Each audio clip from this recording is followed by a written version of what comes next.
Corporación Inmanente. Presencia internacional en medios. Y el día de hoy, como todos los martes, tenemos invitado. El maestro Acosta está con nosotros. Terminaremos con el tema de los asesinos seriales, o continuaremos hablando del tema de los asesinos seriales. Ya el próximo martes posiblemente toquemos otros temas. Igual le doy la bienvenida al maestro Acosta. Maestro, muy buenos días al pie de Girón. Gracias, muchas gracias, León. Pues mira, habíamos quedado ya para cerrar el tema. Bueno, cerrar, mejor dicho, lo dejamos abierto, pero de una manera ya más brutal. Nombrar algunos asesinos seriales. Entonces recordé que tengo varios libros al respecto, ¿no? Por ejemplo, tengo uno sobre Josef Mengele, que era un médico nazi que hacía experimentos con los prisioneros en Auschwitz, allá en Polonia, en ese campo de concentración. Tengo casos de terroristas, por ejemplo, que también son asesinos seriales. Tengo un caso muy curioso también de bueno, en inglés llaman la socialité, una muchacha en ese tiempo de sociedad, Patty Hearst, que era heredera de un imperio de las comunicaciones, periodístico y de estaciones de radio y televisión allá en Estados Unidos, que se convirtió en guerrillera, que también era un grupo que cometía asesinatos uno tras otro, ¿no? Asaltos a bancos, pero muy violentos y brutales. Y entre esos libros tengo una curiosidad que encontré en 1993, que está en inglés, se llama Raising Hell, que quiere decir desatar el infierno, o sea, desatar el infierno en la tierra. Y dice acá como subtítulo, una enciclopedia de adoración del diablo y de delito o crimen satánico. Autor Michael Newton, periodista investigador.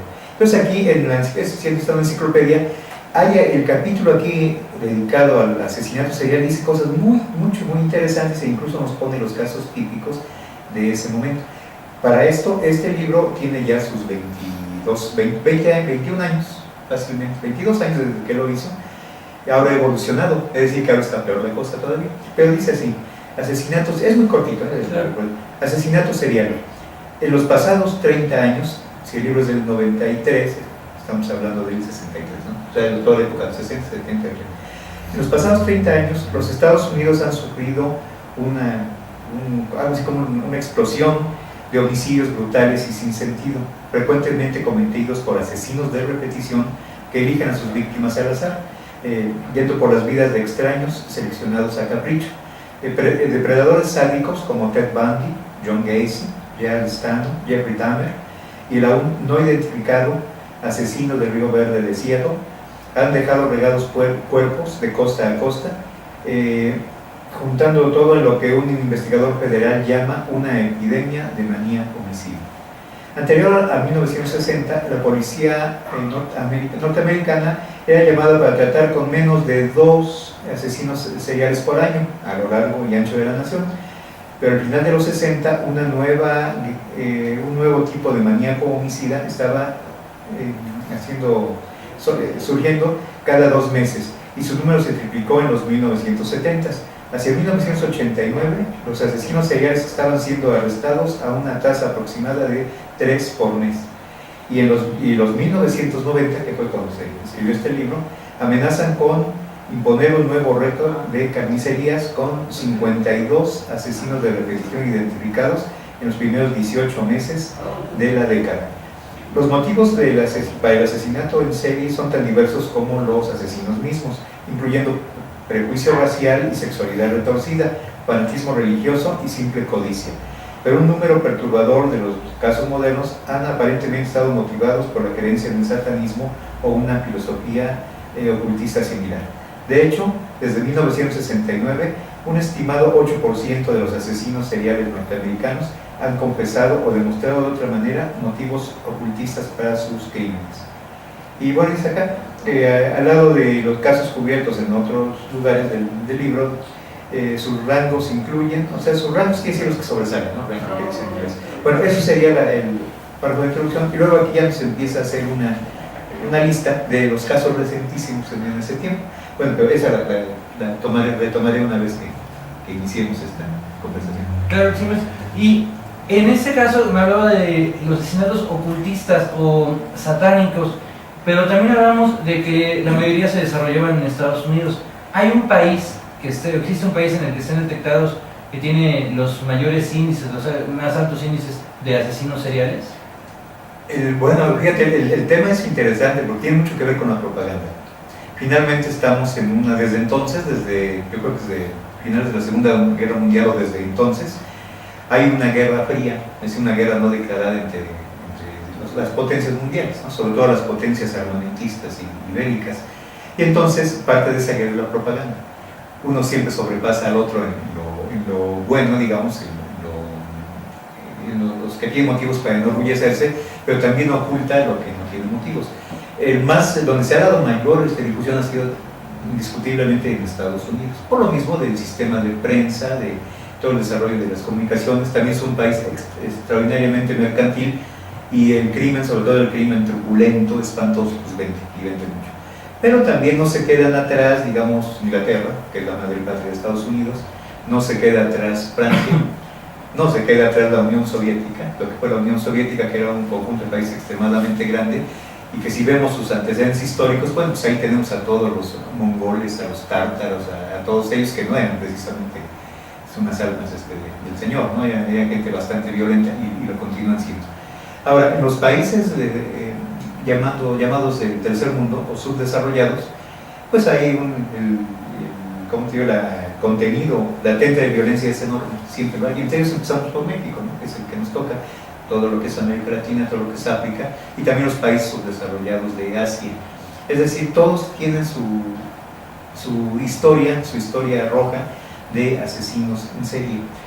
Recordemos, por ejemplo, en África, ¿no?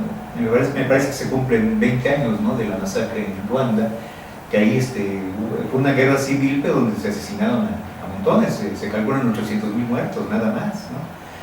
Y era uno tras otro, eran tropas, tropas, brigadas, que llegaban y acababan con una aldea, ¿no? Y luego iban a otra, hasta que otros le decían lo mismo a ellos, ¿no? Es decir, no podemos establecer así, este es el país donde hay más asesinos seriales. De hecho, yo creo que todos tienen su monto, aunque todos también tienen sus especialidades, por decirlo así. Aquí en este libro nos relata el caso de Estados Unidos, porque precisamente durante la época de los 60s fue el núcleo de toda una, donde se vino a concentrar lo que fue la revolución cultural, o sea, la revolución de las costumbres de esa época en el mundo. Pero esto mismo había sucedido en Inglaterra, a principios del siglo XX, ¿no? Inglaterra, que además dio uno de los máximos asesinos seriales o más reconocidos de la historia, ¿no? El famoso Jack el Destripador. Por supuesto. ¿Sí existió realmente el Jack el Destripador? Fíjate que esa es una muy interesante pregunta. Cuando tú consultas, ¿no? los textos, los relatos, que se han escrito montones de libros y películas y todo lo que tú quieras sobre Jack el Destripador, cuando tú te fijas en el entorno social en que actuaba este individuo, lo primero que piensas es que no pudo ser uno solo. Es decir, que eran los barrios bajos de Londres, precisamente. Imagínate cómo era Londres en esos años, o sea, en la época victoriana, en 1800, qué sé yo, por 70, por ahí. O sea, eran lugares, eran callejones de terracería, con una gran cantidad de tuburios, de cantinas, ahí sí de mala muerte, porque morías a la mala, con un ejército de prostitutas, la mayoría o todas infectadas de las enfermedades conocidas, la sífilis, la gonorrea y parecidos. Todavía no se daba el VIH, si me imagino que hubiera sido. Bueno, niños por ahí deambulando, perros callejeros, lugares, nada de iluminación. Pues ahí se cometió un montón de asesinatos, no solo en las calles, sino dentro de los mismos burdeles y en todos los lugares. Hay una obra interesante que se llama El extraño caso del Dr. Jekyll y Mr. Hyde, que es una obra literaria, pero que también... De Stevenson, de Robert Louis Stevenson, donde te está diciendo de qué se trata. Y lo que ahí retrata a Robert Louis Stevenson es que esos respetables señores victorianos que iban a la iglesia, que todos los domingos se daban a pasear a su familia y al perro, ¿no? En las noches eran los verdaderos monstruos, y monstruos homicidas, porque también de eso se trata. Entonces, no fue el único, digamos que fue el más notorio por una serie de cosas, tal vez porque se burlaba de la policía abiertamente. También fue una época, la primera época donde florece la prensa, ya toda la persona que supiera leer compraba el periódico, ¿no? Y había montones de periódicos de todo tipo, sobre todo los sensacionalistas, que parece que los inventaron ahí también, ¿no? Luego ya se les copiaron los gringos, pero ya todo. Pero entonces sí, era un ambiente especialmente propicio para todo tipo de asesinato. ¿Cuál era el modus operandi de este personaje, de Jack el Destripador? Bueno, en inglés es The Ripper, Rip es abrir desgarrando, es lo que sí. Pero aparte, cuando abría desgarrando, también extraía las vísceras, es lo que había, los intestinos, el hígado, todos los órganos que se podían encontrar. Entonces de ahí le pusieron el destripador, sí, porque los abría y los sacaba. Ese modus operandi hizo pensar que se trataba de un médico o de un estudiante de medicina, alguien que tenía conocimientos de cirugía para hacerlo. No que fuera muy fino tampoco, ¿no? En todo caso hubiera sido un mal estudiante, un mal cirujano, ¿no? Pero sí, de que lo hacía. Y tenía instrumental para hacerlo.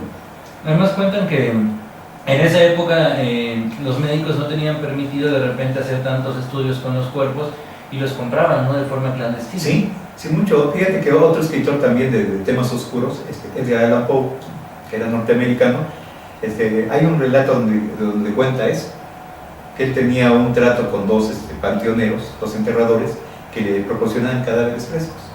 Pero que en una ocasión, es que me acuerdo del humor muy negro de Edgar Allan Poe, que en una ocasión, bueno, le entregaron un cadáver, pero ya cuando lo tenía en su mesa de disección, el estudiante de medicina, de anatomía, resulta que revivió el muerto, ¿no? Y lo que él hizo fue darle un golpe con una pala y ahí sí ya quedó, ¿no? Como debía estar.